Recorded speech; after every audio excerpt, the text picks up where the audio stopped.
So without further ado, Aeron's gonna get connected. I'll be just the housekeeping here and I'll be putting you guys on. You can ask the questions in the chat. If you want to ask the question vocally on a video, just raise your hand or write me and let's get going. Let's get going. So the next question is from Annika. I have a general question. What dimensional level these particular dragons exist on in their daily lives? We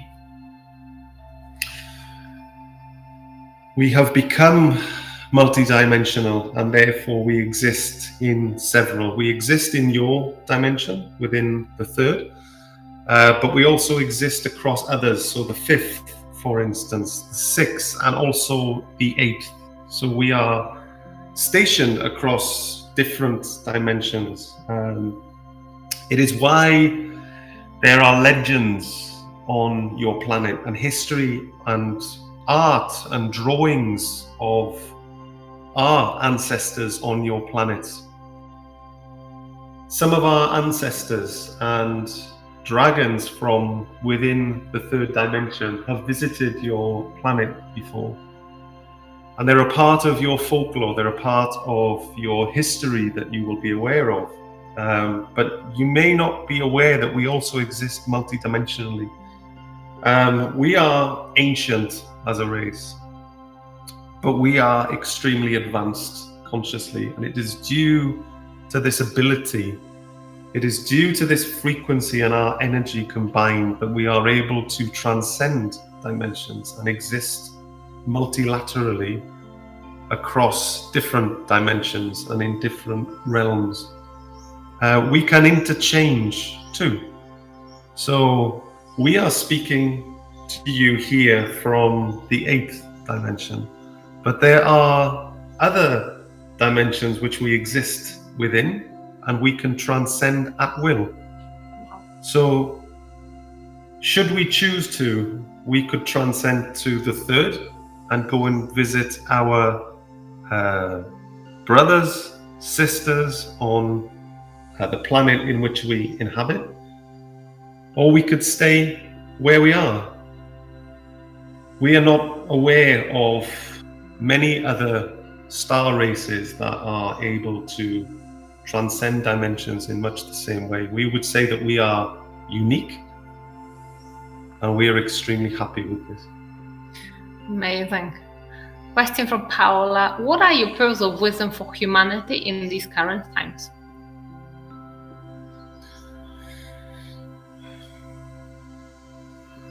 We must be careful what we say to you at this time.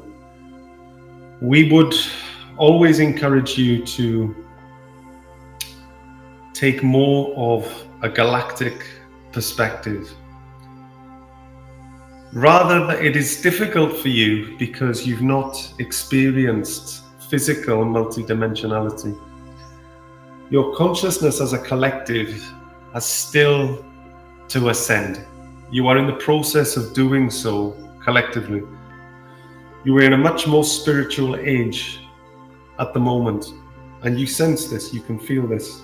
Whereas what we are doing here today, communicating multidimensionally, is becoming more mainstream for you. We would suggest that experiences such as this you spread, that you talk to your fellow human being, that you try to support your fellow human on the road and pathway to ascension, that you allow love for one another and care for one another. For there are many, many star races, there are many extraterrestrial races other than humanity. Yet humanity seems to be the most divided species in existence. You will notice that all of the races that you connect to and that you are aware of, there is unity.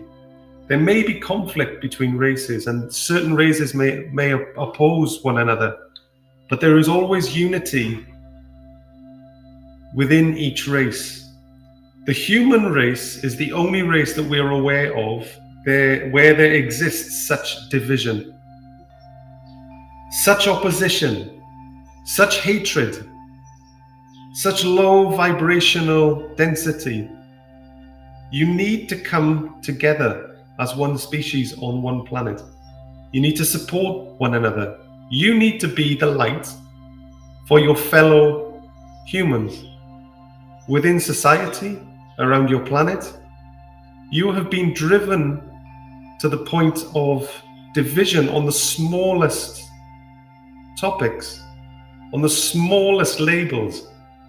You have been programmed and trained to face one another and to be in perpetual conflict.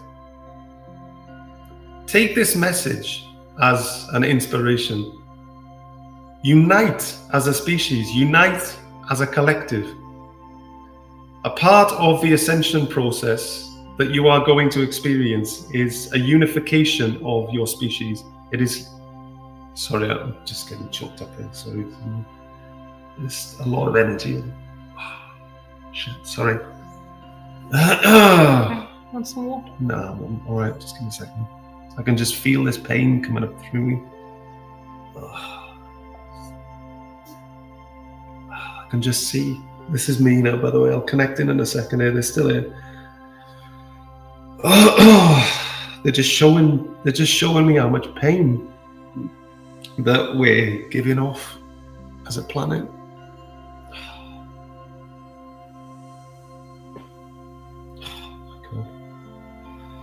Compared to planets and species and races that are around, what we're giving off as an energetic signature collectively is just the only planet that is as divided as this. Every other race, every other planet, there's kind of unity because they're aware of all these different races that are around the place. But you know, it's like all we seem to do on this planet is fight. By design, right? That's what they want. But you know, that is coming to an end. It's two seconds. Let me, goodness me. Just there's a surge of emotion coming through. Give me a second. Sorry. Okay, I'm back. And I'm connected again. Just so you were aware of what's happening. It's almost like they're showing me this, the frequency that we're giving off, and it's just had this surge of sadness just looking at what we're. The frequency order, if you like, that we're giving off as a planet collectively, and just it's sort of sadness mixed with happiness and just joy about what's about to unfold on Earth, and what we're about to witness as a collective. You know, just kind of man, what a time to be here. We all agreed to be here at this time, though, right? We all sort of volunteered for this. As a race, have the dragons been third dimensional? Have they ascended in a similar way as humans? There we go. So they're beyond humanity. No, but have they started with a third, or have they always been multidimensional, like you described? Okay. We started off in the third dimension, and as mentioned, we went through an ascension process, and we've now become multidimensional. Although we still exist in the third, but use our development and use our history as an example of what's possible for you. If we were able to do this, then this is open to you too, and you are beginning to see this on your planet, where there is a split of both third dimensional consciousness and fifth dimensional consciousness. You are seeing this right now on your planet. You see this every day. You sense this when you look around society or your society. Where your species will be in the future, we would say that there exists the potential, because it is a potential until it comes to pass, that you could repeat what we've done as a species. And the next question was about what's the strongest shielding that they know. That was from Paola. Just again about protection. So the their frequency and feels, what they're showing me here, and they're giving me a taste of, if you're feeling this, just feel some of this energy, right? I'm just, oh my God, it's just so strong. It is literally the size of their field and the strength of their frequency almost acts as a barrier to anything coming in. So it's like their very essence of who they are just acts as a shield in itself. It's like their field is so strong. It's like if anything was to try and come and penetrate that, it's just stopped. That's why you always naturally repelled a lot of attacks. And bad entities. That's the dragon frequency. Makes sense now. Because what it was is like when we were like attacked in the past and lots of things were happening, I would get the brunt of it, and Aeron, nothing would attach to his field. No. Like almost like even when we didn't have any shields at that stage. That's why. There we go. You would. Okay, that's well done for connecting those dots. So basically, the essence of dragon is that the frequency is the shield itself. Literally, the field is a shield in itself, and that's the strongest one. That's the most natural, is what they're saying, because it's said they don't even have to do anything consciously within the quantum field. They just naturally protect it. And this is, again, there's more they're giving me. This is another thing which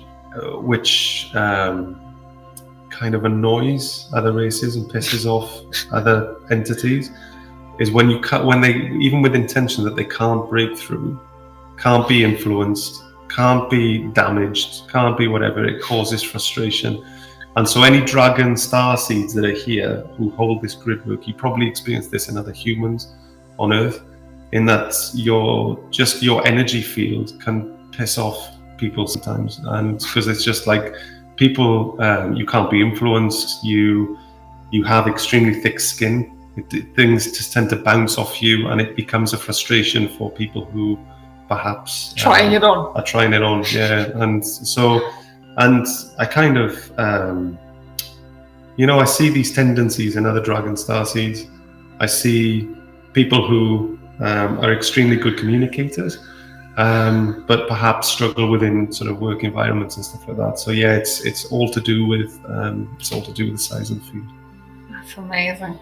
Okay, another question from Cheryl. Is there a hierarchy within your race? How do you feel about... The other question was kind of answered. So what's the question? Is there a hierarchy within your race?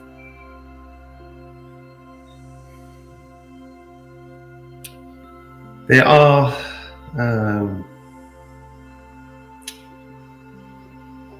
we have what you would consider to be a meritocracy.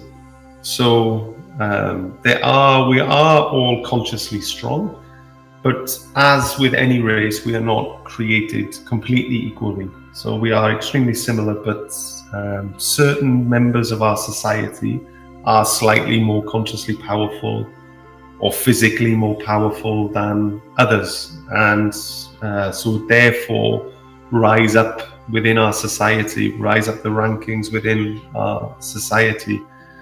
And this is perfectly normal, but we revere power, and within our society, the most powerful rise to the top.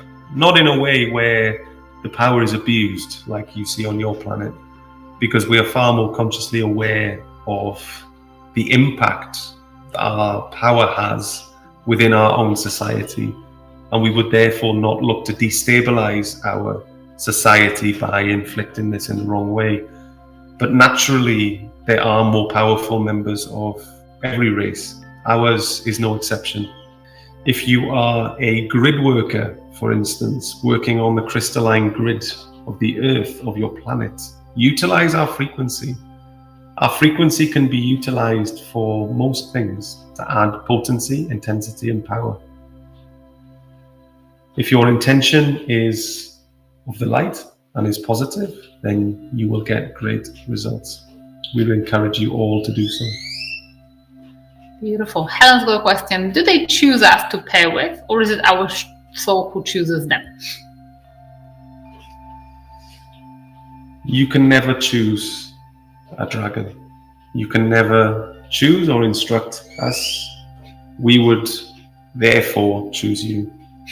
When it comes to dragon guides, you are aware of this, that you do not choose a guide, a dragon guide.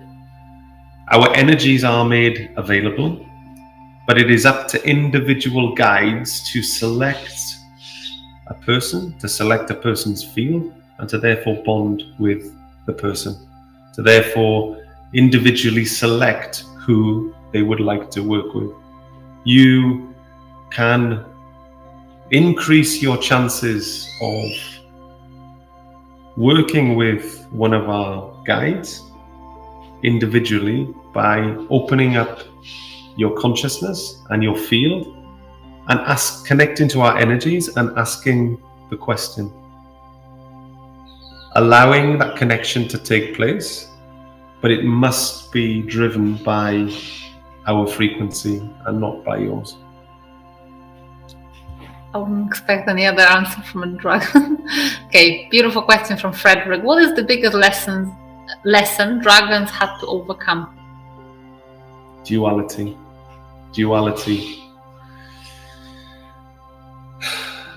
This takes us back to a time in our history which we are not proud of. This takes us back where we witnessed our DNA being distorted, and the results of this came to pass, where another race captured 2 or 3 of our kind and started to alter our DNA. And there would be a race you would have heard of called the Draconians. And the Draconians are offshoots of the worst parts of us. 3 of our species were captured eons ago. From this, they were experimented on and their DNA extracted. And the Draconians were created. And Draconians embody everything which was within us of negative polarity. And this, although was extremely upsetting for us as a species, it provided us with the greatest lesson. And it provided us with an opportunity to observe where we would never go as a species. Duality was the biggest lesson. And so, as mentioned, as upsetting as it was to see this come to pass, it provided us with the greatest opportunity to develop, to evolve, and to grow. We are very well aware now of duality, and you see this duality on your planet. You see big extremes between the light and the darkness, between good and evil, between every polarity in between, of extreme kindness, of extreme wickedness. These huge swings in duality within one space pose a risk to the collective of any species. And so, coming back to your original question, the greatest opportunity for growth and the greatest opportunity to learn has come from observing the duality which occurred eons ago within our species. Awesome, beautiful answer, beautiful question. Thank you for asking it, Frederick. That's an excellent question.